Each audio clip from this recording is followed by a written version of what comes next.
Hello there and welcome. So I've been playing Black One Blood Brothers for a few hours now, and it is a tactical squad-based shooter where you plan out where your squad mates are going to go, what equipment they use, all of that sort of stuff.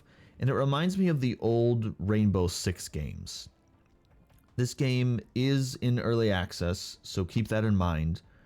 Right now, the devs are saying the game will be in early access for 18 to 24 months as of January 2022. It is now May of 2022, so we have a ways to go. First things first, let's look at the options menu. The graphics menu looks like it includes most of the standard things, but you'll notice there's no brightness setting. It's odd that that's missing, and right now the game has a brightness issue. No matter what map I'm on, the game looks very washed out. I would like to see this addressed at some point, sooner rather than later. And it would also be nice if the resolution settings were a drop-down menu rather than having to click a bunch of times to try to find it. You can go down really far with the resolution, 1024 by 768, all the way up to 6K, which is what my monitor supports. But we're not going to record in that thing. 1920 by 1080, that'll work just fine. So, sounds. Not too much to talk about here. I know some games allow you to choose sound optimization for headphones, speakers, surround sound, whatever you have. Could be something to add later, but this works for now. Language. This only affects, there's English and French.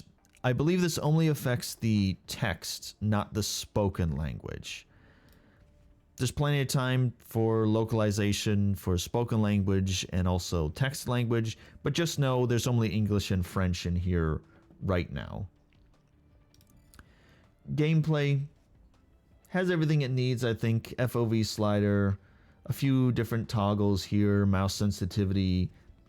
Seems fine to me. Now, we will briefly look at some other options here. We're not going to go too in depth with anything.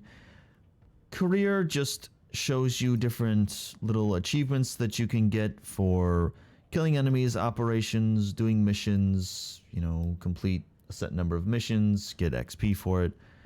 Pretty standard stuff. There's for normal, elite, and hardcore difficulty. They're the same thing for each one. So, not too much to talk about there. We'll get the squads in a second. Tutorial, obviously, is the tutorial. It'll load you into that area so you can do that.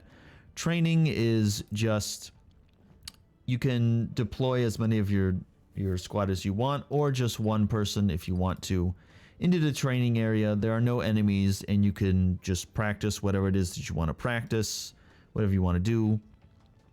Now, squads, this is where you can actually edit your different operators. We're not going to go through all the options because there's a lot, but you can do different appearance changes. You can change their voice.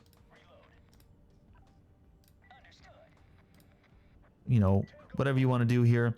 Change their name. You can even change how they pose with their weapon if you want to, with different weapons, with the pistol, with the assault rifle. Whatever you want to do here. Options, there's lots of different shirts that you can have them wear. You can do like little patches on here if you want to. There's a lot of different options here. Shoes, vests, helmets, all kinds of stuff here. The one thing I do want to mention is I don't think the face paint is supposed to look the way that it does, because all of these are a combination of black and this neon green color. I don't think it's supposed to look like this for all of them. I think the colors are supposed to be different. So I don't know if that's something they need to change, or if they actually do want it to look like this. I wouldn't wear this kind of camo, but whatever. The loadout, they have changed since I started playing a bit of this. They've changed, I don't know why I have all this stuff here. they've changed a bunch of different things, because before, when you had a weapon in here and you were trying to find ammo, you had to search through and hover over all of these and figure out which one fits. Now, it will highlight which ammo you need, or which ammo will work with the weapons that you have equipped. And it's the same with attachments. They'll highlight green so you know which weapon you can use which attachments on. That makes things a lot easier. I do like that they've added that. We should probably look at the list of weapons. They have a pretty good selection of weapons here. A bunch of different assault rifles, a few shotguns, some light machine guns, pistols. All good options. All different attachments, suppressors, underbarrel stuff. I can't attach anything to these weapons. You know, we don't need to go through all this stuff. There's some different drones. There's different kits that allow you to do things in the game. So if you want to lockpick a door, you have to have the lockpicking kit on that character. Otherwise, they can't pick the lock. Same with anything else. Diffuse to diffuse bombs, electronics to shut lights off, stuff like that. So there's lots of different options and ways to customize a character, which is really nice. You can save different characters here.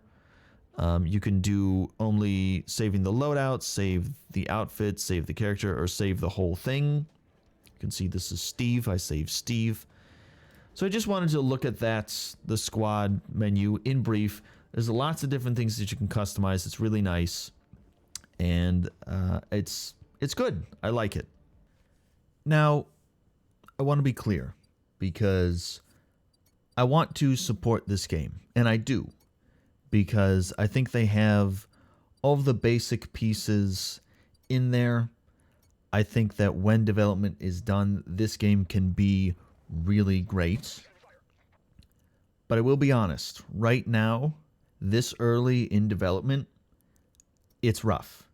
So you should know that going in, that if you're going to get this now, or probably anytime this year in 2022, it's still going to be rough.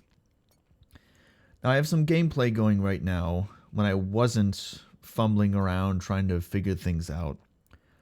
All we're doing here is clearing out this hospital filled with enemies. Now, before this, I was moving people around bit by bit every couple of rooms or so, or every one floor. And that was hard to juggle. And I was constantly switching back and forth between squads. It was just very cumbersome. So I came up with a different plan this time. You can see that I'm planning out all the routes ahead of time, which is much better. I don't have to micromanage so much, and thank goodness for that. So I have 2 squads here, but I've split them up to clear out individual wings of the hospital. And they handle this just fine. There are some enemies that did slip through the cracks, and I had to go back and find them, but for the most part, the AI can handle everything. And if you want to, you can plan everything out ahead of time and then just let it all play out in front of you. You do have the option to go into first-person mode and take control of one of your squad mates at any time. Any squad mate, anytime, you can just take control of them whenever you want to. The thing about the first-person mode, though, is that the game lacks any sort of squad commands. So I can't tell someone to take cover over here or throw a grenade in that room or something like that. And that is something I would very much like to see, because it's a totally different feel from pre-planning everything out like I'm doing here compared to going in with your squad, first-person mode. You're not opening the map to see where all the enemies are, because it will show you where all the enemies are. You have to go in with your squad and give them commands and figure out where to go, where the enemies are, where's the objective, that sort of thing. So I'd really like to see that added later, and there's plenty of time to do that. Now, I don't want to be too harsh about the visuals because it's so early on, but it does need some work. There's a lot of flat textures, everything looks generic, and the game not having the brightness slider is a real problem. The sky is so bright, it hurts to look at it. And the high brightness means that the sky and the whole level looks very washed out. And it's like shadows don't exist in the game, kind of. And the sky in most levels is this white to gray to brown sort of color all the time. And even when you do get a little bit of blue, it's a very dull blue color.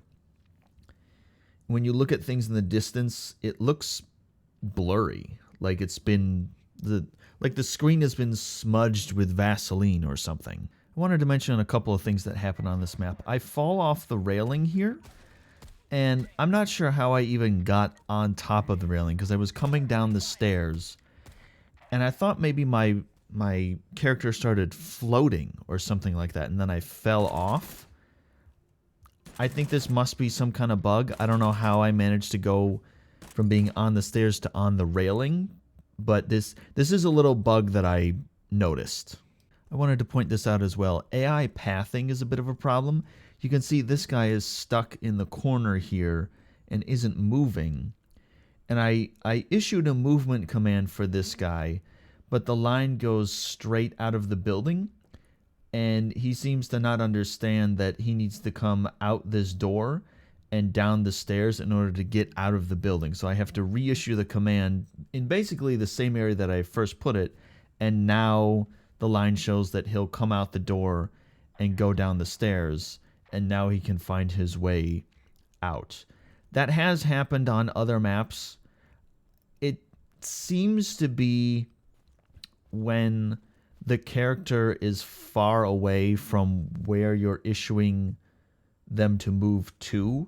So if they're on one side of the map and you move the cursor too far to the other side of the map, they're going to have a hard time trying to find their way from one side of the map to the other. The game is available now in early access for $17.99 USD or your regional equivalent. Thank you for watching. I'll see you next time.